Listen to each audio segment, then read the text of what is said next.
Okay, ഞാൻ നമുക്ക് ഇതിന്റെ അർത്ഥം നോക്കി നോക്കല്ലേ.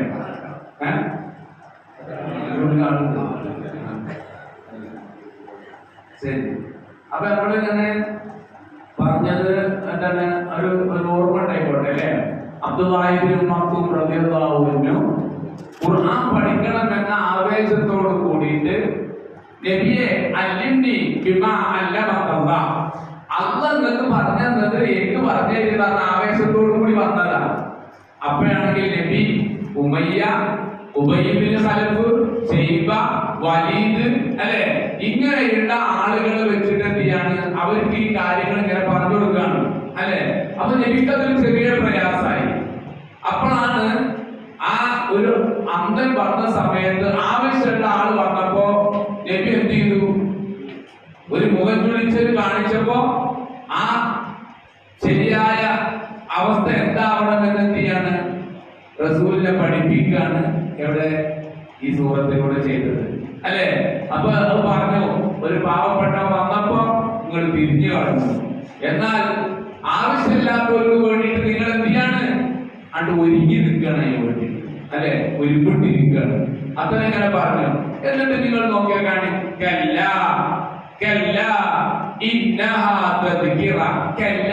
എന്താ അങ്ങനെയല്ല എന്ന് നമുക്ക് അർത്ഥം പറയാം അല്ലെ. ഒരിക്കലുമല്ല, അല്ലെങ്കിൽ അതല്ല എന്ന് പറയാണ്. ഏതല്ല എന്ന് പറഞ്ഞാൽ ആഗ്രഹിച്ചു വരുന്ന ആളോട് അവഗണിക്കുകയും ആഗ്രഹമില്ലാത്ത ആളുകൾക്ക് വേണ്ടിയിട്ട് സമയം കളയുകയും ചെയ്യാം. മനസ്സിലായില്ലേ? ആവശ്യമില്ലാത്ത ആളുകൾക്ക് വേണ്ടിയിട്ട് എന്ത് ചെയ്യാണ്, അവിടെ പിന്നാലെ അണിച്ചില്ല. താല്പര്യമില്ലാത്ത ആളുകളോട് ഭയങ്കര പരിഗണന കൊടുക്കുക, താല്പര്യമുള്ള ആളോ പരിഗണന കൊടുക്കണോ, അതൊരിക്കലും ഇല്ല. പിന്നെന്താ, തീർച്ചയായിട്ടും ഇത് ഏത്, ഈ വിശുദ്ധ ഖുർആൻ തദ്കിറ അല്ലേ. തദ്കിറ എന്ന ഒരു ഉത്ബോധന. ഇത് പൈസക്കാർക്ക് മാത്രമുള്ള സാധനമല്ല.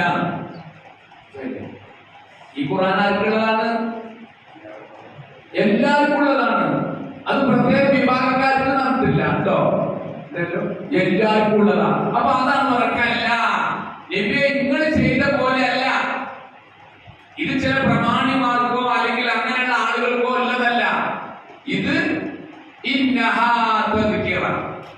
ഇത് ഉത്ബോധനാണ് എല്ലാവർക്കും. എന്തിനാ നമ്മൾ നോമ്പ് വെക്കുന്നത്? അതല്ലേ ആയിക്കോട്ടില്ലേ.